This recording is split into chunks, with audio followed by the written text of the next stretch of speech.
ก็เสร็จแล้วนะครับสำหรับสายจำสตาร์ทนะพอดีมีปัญหานะครับก่อนหน้านี้ก็แบตหมดนะแล้วก็หาตัวจำไม่มีนะครับก็คลิปนี้ก็มีไอเดียมาแนะนำการทำตัวที่จำแบตนะครับหรือจำสตาร์ทนะสำหรับ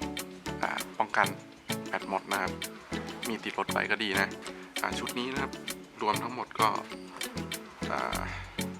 เกือบพันนะครับเกือบพัน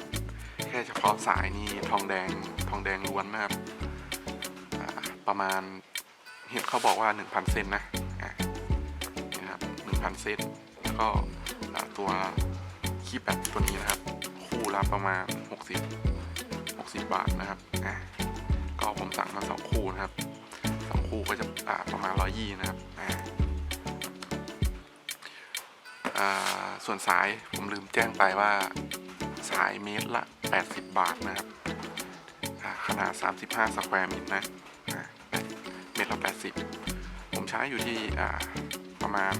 5 เมตรนะสีแดง5นะครับสีดำ5ก็ไปลองคำนวณดูนะครับว่าเท่าไหร่ก็ประมาณนี้นะครับคลิปนี้ก็มาทำตัวพ่วงแบตนะครับจำสตาร์ทรถให้ดูนะครับเผื่อเป็นประโยชน์นะเผื่อใครอยากทำตามนะครับ